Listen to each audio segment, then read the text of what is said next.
In 2016, a shocking family massacre in Southern California sent shockwaves across the United States. A Chinese-American doctor and his family of 3 were gunned down in their own home. Their bodies were laid out in the garage like discarded old rugs. The killer fired a total of 14 shots, each one hitting a vital spot. Even the family's youngest daughter, only 5 years old, was not spared. But what no one expected was, such a brutal killer would walk right into the trap and be easily captured by the police.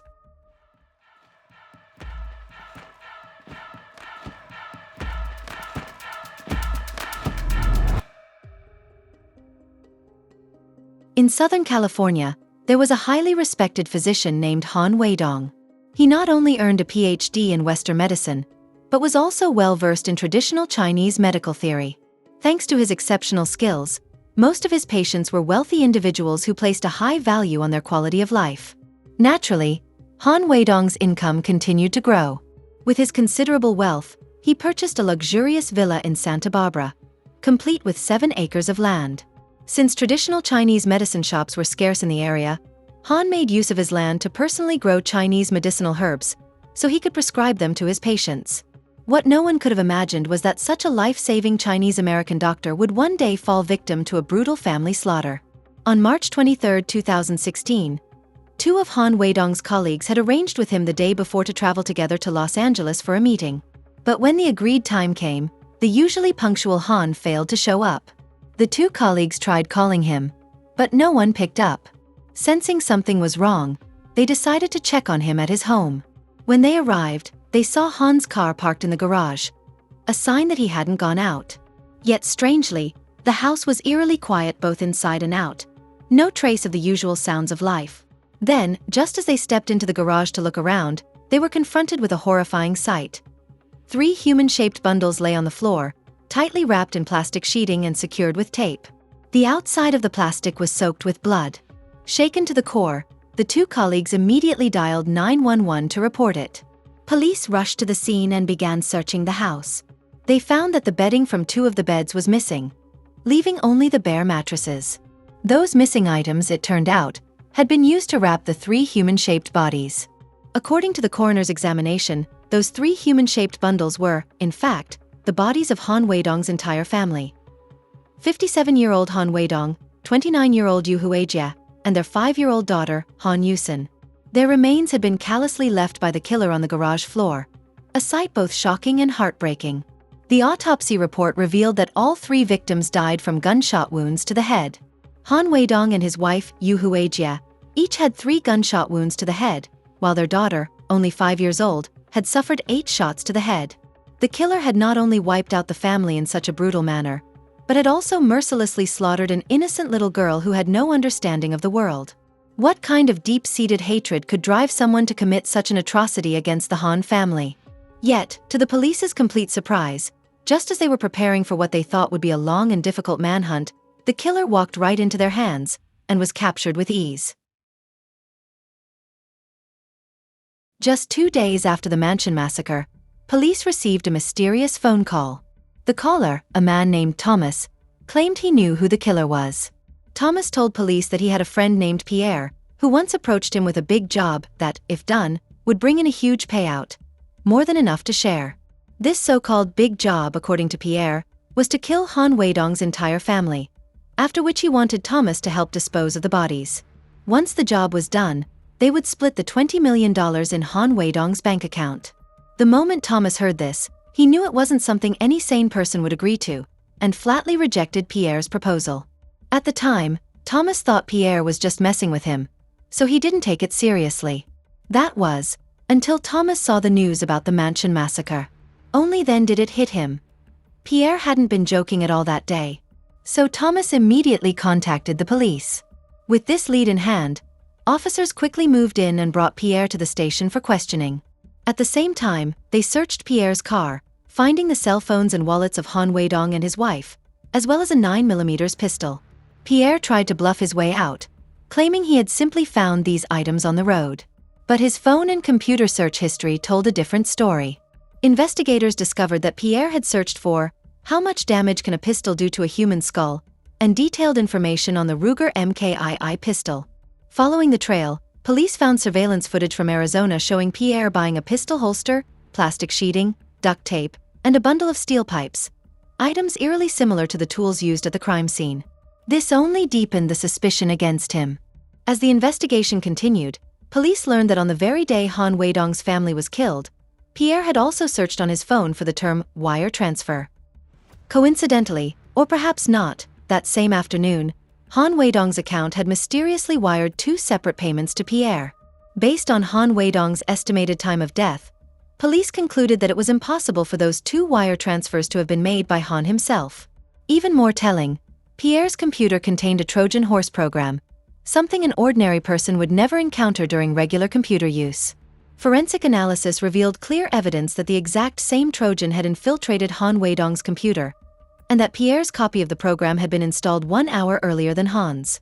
Police also discovered that the day after the murders, Pierre went online to read the obituary for Han Weidong's family, and then repeatedly searched to see whether fingerprints could be retrieved from plastic bags. Faced with this mountain of damning evidence, Pierre realized there was no way to talk his way out. He finally confessed, laying out every detail of his crime. Pierre admitted that he killed Han Weidong's family because of an earlier business deal that had ended badly. In the past, Han Weidong had been deeply focused on his research, which required a large number of experiments for validation. Pierre happened to work in a laboratory, so Han asked him to help conduct the experiments. Although they weren't close, Han offered a generous payment, and Pierre agreed to help him run the experiments privately. But before Pierre could make much money, his side work was discovered by the lab, and his boss fired him without hesitation. Pierre had come from a poor family to begin with, wasn't young anymore, and lived with his elderly father in a cramped apartment. Losing his job, their only steady source of income, hit the family hard. Meanwhile, Han Weidong was able to use those experiments to further his career. To Pierre, it was infuriating. He felt he had lost everything, only to pave the way for Han's success. They were both in the same boat, Pierre thought. So why should Han enjoy the rewards while he was left to struggle in misery? Unable to swallow his resentment, Pierre tried to confront Han. But Han either ignored him completely, vanished, or refused to meet him on the grounds that Pierre had no appointment. Infuriated by Han's dismissive attitude, Pierre decided to take revenge. He planted a Trojan horse on Han's computer, stole his banking credentials, and transferred every cent out of Han's account. Then he ended the lives of Han Weidong, his wife, and their young daughter with a gun. Originally, on the day of the murders, Pierre had planned to dump the bodies in the wilderness. But he quickly realized he couldn't handle the task alone, so he called Thomas for help. When Thomas refused, Pierre was stuck. Trapped and out of options, he left the family's bodies in the garage, hoping luck would be on his side and no one would discover his crime. With overwhelming evidence, both eyewitness testimony and physical proof, police believed the Mansion massacre case was ready to be closed. However, once the trial began, Pierre started pulling one trick after another, causing endless delays and preventing the court from reaching a verdict for a long time. With 3 lives on his hands, Pierre should have been a distinguished member of prison for life, enjoying round-the-clock supervision from correctional officers. But instead, he first refused to appear in court, claiming he wasn't feeling well. Then he said he couldn't meet with his public defender, making it impossible to proceed with the hearings. Finally, he demanded a new lawyer because he was unsatisfied with the one he had. Thanks to his stalling tactics, the case dragged on endlessly. And then, the pandemic hit, delaying the trial even further. It wasn't until 2021 that the court decided to restart proceedings. But Pierre, in an attempt to divert the court's attention, spun an outrageous and dramatic tale. He claimed he was actually an informant for the U.S. Drug Enforcement Administration, carrying out a vital mission, and therefore could not possibly have committed murder. According to Pierre, he had once been involved in an energy project with a friend, and the U.S. Department of Energy was ready to buy it out for $940 million. The deal was set, but the department allegedly called it off over national security concerns. Otherwise, he said, he would have already been wildly successful. Feeling unrecognized and overlooked, Pierre said he joined the military, where he was supposedly handpicked for secret missions because of his exceptional abilities. After leaving the service, he began collaborating with Han Weidong to develop an anti-cancer drug, which was how he came to be connected to Han. But before he could make his mark, he claimed he was framed. As his story grew more absurd, Pierre went on to say that while staying at a hotel in Arizona, he encountered 5 mysterious men.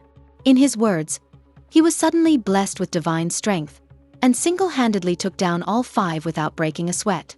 This, he claimed, was his first time killing anyone, and unable to process the shock, he decided to go for a drive to clear his head. While he was away, mysterious people supposedly cleaned up the scene for him, removing the bodies of the 5 men he had killed. Later, fearing the police would come after him, he hid at Han Weidong's house, only to have the mysterious organization track him down and fire 2 shots at him. By sheer luck, the bullets missed. To be safe, he planned to lay low in Las Vegas, but before he could leave, police mistakenly arrested him. Worried the judge might not be following his story, Pierre even added a thoughtful explanation. The strange searches found on his phone and computer? All the work of hackers, and nothing to do with him. Yet for all of Pierre's outrageous claims, he could not produce a shred of evidence, and the court found no record of any such events in U.S. archives. Pierre, however, remained unfazed, insisting this was perfectly normal. After all, these were classified matters and had to be kept secret for the greater good. He claimed he had no choice but to live under an assumed identity. But his story was simply too far-fetched, and neither the judge nor the jury bought into it. On April 15, 2022, the court found Pierre guilty on 3 counts of first-degree murder and sentenced him to life in prison without the possibility of parole. He was also ordered to pay a $10,000 fine and $22,500 in restitution to the Victim Compensation Board. Pierre was dissatisfied with the verdict. After all, he had crafted such an incredible story. How could they still sentence him to life in prison? He filed for an appeal, but the judge ruled that in his case, a retrial would serve no purpose. The outcome could only be the same. His request was denied, and the original life sentence stood. Pierre's ending was exactly what he deserved. But his act of revenge claimed the life of a highly respected physician. In his lifetime, Han Weidong treated tens of thousands of patients. Now, he is gone forever, leaving only memories behind. For the many thousands who had once been healed by him, only endless grief and regret remain. That's all for today's case. Feel free to share your thoughts in the comments below. That's all for now. If you enjoyed this case, don't forget to like and subscribe. Follow Case Diaries. There are plenty more cases coming your way. Got thoughts on today's story? Drop them in the comments below. I'd love to hear what you think. See you in the next one.